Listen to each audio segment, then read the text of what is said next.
नमस्कार, मैं भरत आपका स्वागत करता हूँ डीएनयू झारखंड में। चले जानते हैं आज की छोटी बड़ी खबरों को।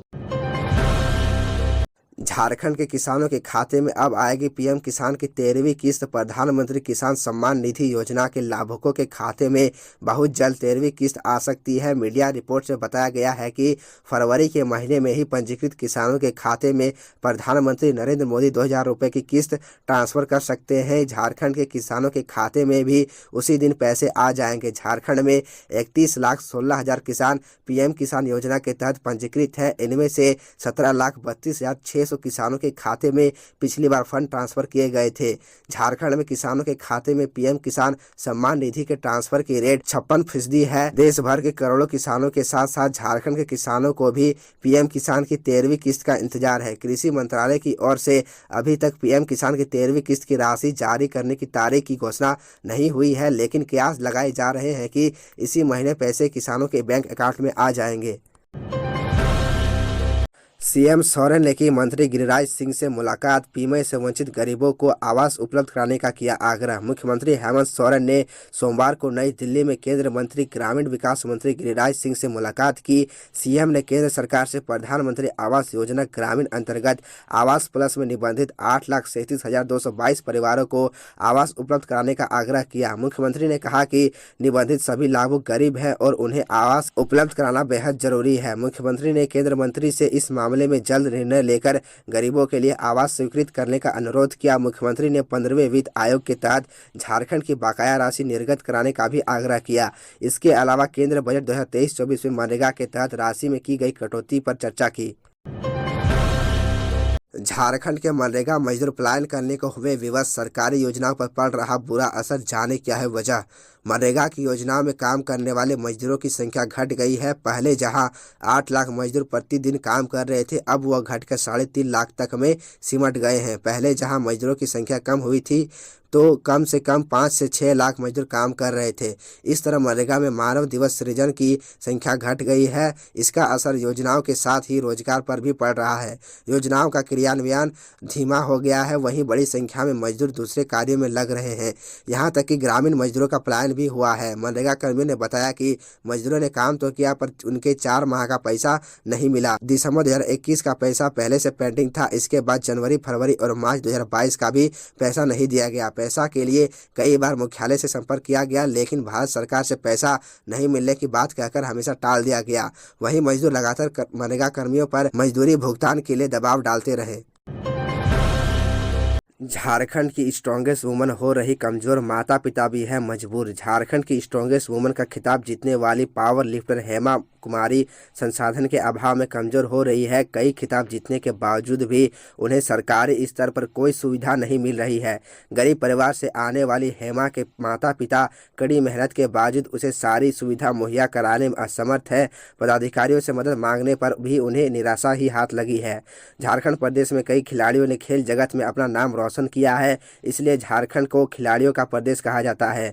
झारखंड में कई ऐसे खिलाड़ी हैं जो अपने बेहतर प्रदर्शन के बल पर देश और दुनिया में शोहरत और दौलत कमा रहे हैं। वहीं दूसरी ओर कुछ ऐसे भी खिलाड़ी हैं जिनमें बेहतर हुनर तो है, लेकिन वह आज दर दर भटकने को मजबूर है। ऐसे ही खिलाड़ियों में रांची के पावर लिफ्टर हेमा कुमारी का नाम शामिल है।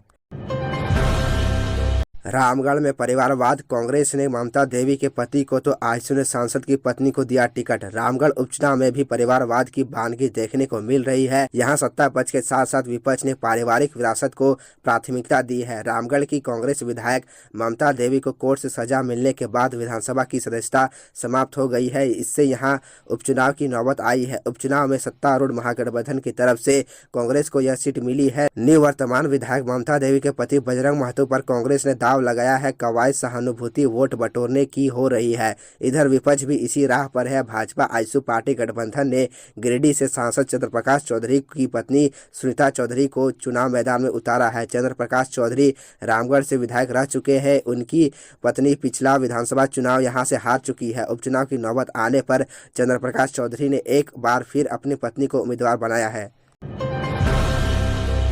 पति ने ही किया था रांची की नागपुरी एक्ट्रेस का मर्डर, बंगाल पुलिस ने बताई हत्या की वजह। पश्चिम बंगाल पुलिस ने रांची की रहने वाली नागपुरी एक्ट्रेस ईसा आलिया उर्फ रिया कुमारी की हत्या उसके पति ने ही की थी।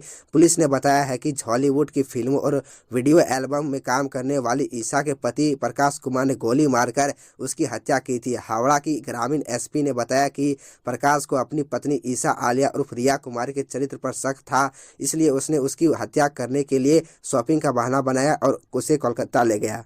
कोलकाता पहुंचने के पहले ही ग्रामीण हावड़ा के बगनान थाना अंतर्गत महिष रेखा ब्रिज के पास उसने वन शटर पिस्तौल से रिया को गोली मार दी।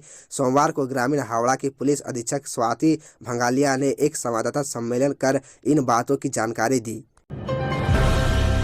धनबाद में 23.84 करोड़ से रेल ओवरब्रिज का होगा चौड़ीकरण, अंडरपास भी बनेगा। धनबाद नगर निगम अंतर्गत NH32 में अवस्थित रेल अंडरब्रिज ने मरवा गया ब्रिज का चौड़ीकरण किया जाएगा। इस स्थान पर एक अंडरपास भी बनाया जाएगा। पथ निर्माण विभाग ने इस कार्य के लिए 23,84,81,000 रुपए की लागत की प्रशासनिक स्वीकृति दी है। जिला खनिज फाउंडेशन ट्रस्ट धनबाद के द्वारा इस पर राशि का व्यय किया जाएगा। ब्रिज की चौड़ाई का काम पथ निर्माण विभाग करेगी।